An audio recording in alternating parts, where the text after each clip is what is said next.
teori orang yang bertani hanya sebagai hobi dengan teori orang yang bertani sebagai penghasilan itu juga berbeda jauh, nggak bisa disamakan teorinya. Terus yang ketiga, orang yang menanam, misalnya orang yang menanam cabai 1.000 pokok itu nggak bisa diterapkan teorinya kepada yang tanam 10.000. Itu nggak bisa, penanganannya itu udah lain, harus lebih ekstra. Hanya kalau orang yang sudah menanam lebih banyak, misal di sini 10.000 pokok, itu dia paham apa penyakit yang ada pada 1.000 pohon. Tapi orang yang baru tanam 1.000 pohon, dia nggak bakal tahu penyakit apa yang ada pada tanaman jauh di atasnya skalanya. Assalamualaikum warahmatullahi wabarakatuh. Selamat malam sahabatku para petani. Berjumpa kembali bersama Petani Majemuk Kebumen. Dan pada video kali ini mungkin saya nggak akan membahas seputar tanaman ya. Tapi pada video ini mungkin saya ingin meminta sedikit kritikan, saran, dan juga masukan ya. Untuk evaluasi dari beberapa video saya sebelumnya, di mana kekurangannya, apa yang perlu diperbaiki ya. Mohon teman-teman yang sudah menonton itu silakan dikasih kritik dan masukan. Dan juga untuk video ke depan mungkin teman-teman bisa memberikan saran ya. Kita mau bahas tanaman apa, membahas seputar apa. Mohon maaf lur, ini gatel. Kita sambil ngopi ya lur, biar nyantai lah. Ini kan malam minggu bro, kita ngopi sambil rokokan nanti ya nggak apa-apa ya. Alhamdulillah. Rok dulu lur.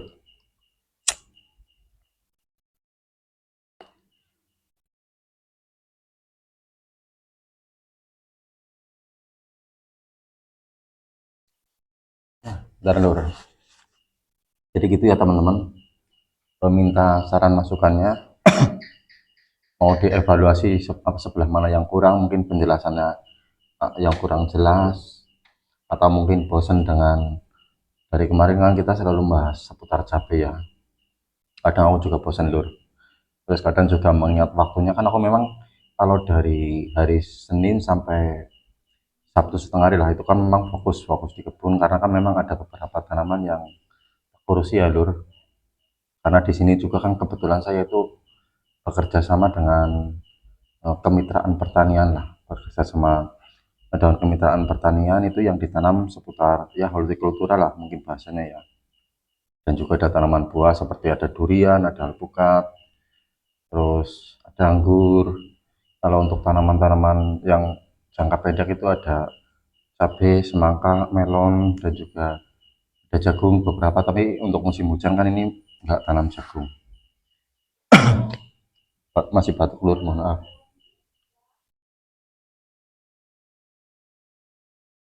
Jadi gitu ya lur. Karena kebetulan kan memang ada beberapa tanaman yang saya kelola ya. Jadi mungkin ini sebagai kesempatan untuk saya mau membahas tanaman apa sekalian membahas contohnya, jadi kan langsung ada. Nah kalau berbicara tentang SOP pada tanaman yang saya kelola itu kan memang nanti bisa dievaluasi lah ya, kan ada dua SOP ya. Kita bisa bikin SOP sendiri yang itu tanaman pribadi seperti cabai ataupun semangka, kan itu ada yang dikelola secara pribadi dan modal sendiri. Itu nanti terkasih apa ya, trik-triknya lah atau cara-cara yang biasa saya gunakan ya, nanti terserah teman-teman mau pakai ataupun enggak. Dan yang kedua ada namanya kan itu SOP yang diberikan dari eh, perusahaan kemitraan ya, kemitraan pertanian di sini ya.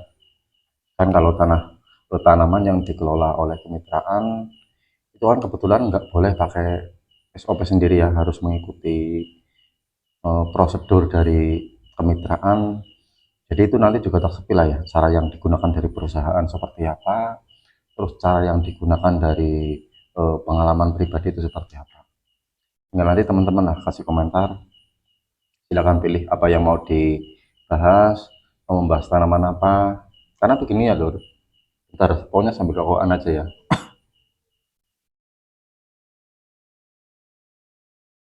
Kalau berbicara seputar pertanian seperti ini ya lur, menurutku ya, antara pengalaman bertani itu sama teori itu harus berjalan secara sejajar ya. Jadi nggak boleh dibanding-bandingkan ya, nggak boleh dibandingkan. Ada yang bilang lebih bagus pakai teori, ada yang bilang lebih bagus pakai pengalaman. Itu nggak bisa, keduanya sama-sama bagus, jadi harus berjalan sejajar. Antara teori, kalau misal orang-orang dulu kan dia menang di pengalaman, tapi kan kalau untuk anak-anak muda sekarang itu menangnya dia dapat teori dari sekolah. Nah itu bagusnya itu keduanya dikombinasikan lah supaya bisa menciptakan tanaman yang bagus ya. Terus berbicara apa lagi ya? Berbicara dari teori teman-teman kemarin kan ada yang bilang lebih bagus pakai ini, lebih bagus pakai ini. Ini sekedar saran pribadi aja ya. Mungkin untuk teman-teman harus lebih selektif lah dalam memilih metode ya lur. Karena seperti ini kan kemarin ada yang bilang lebih baik pakai, mohon maaf ya, nggak usah pakai pupuk kandang. Ya itu memang mungkin ada benarnya juga ya. Ada benarnya juga kalau pengolahannya itu nggak matang itu justru malah lebih baik nggak pakai pupuk kandang ya. Tapi kan ada beberapa eh, tanah, jenis tanah itu yang menurutku itu wajib. Seperti tanah di sini kan itu saya juga tanam melon kan sama semangka. Itu di tepi laut. Kalau dari bibir pantai itu paling cuma sekitar 100 meter. Tanahnya pasir ini, pasir yang kepiur lah, pasir yang lembut itu. Jadi kalau nggak dikasih pupuk kandang itu juga kesulitan. Unsur haranya nggak tercukupi, yang untuk cadangan itu, terus penyiramannya juga terlalu over. Itu kalau udah dikasih pupuk kandang aja ya lur. Kalau untuk pertanaman semangka sekitar 4.000 5.000 lah, 4.000 5.000 itu untuk penyiramannya ya. Itu satu hari kalau kita pakai pertalite itu 70.000 lur. Untuk penyiramannya aja ya, itu belum yang lain. Nah, tapi kan di sini saya udah ganti pakai kompor, ikan pakai kompor, pakai ini lur, pakai tabung gas. Jadi udah pakai LPG. Jadi cuma sehari 20.000. Bayangan kalau nggak pakai pupuk kandang, sehari mau berapa bensin yang digunakan untuk nyiram tanaman. Nah, artinya kan kita nggak bisa ya nggak bisa mengkotak-kotakan ini bagus pakai ini bagus pakai ini, itu enggak. Kita lihat situasi dan kondisinya juga di lapangan seperti apa, tanahnya seperti apa, tanamannya itu yang mau ditanam apa. Ya, jadi intinya pada video inilah mungkin saya sedikit minta saran. Depan kita mau bahas apa lur?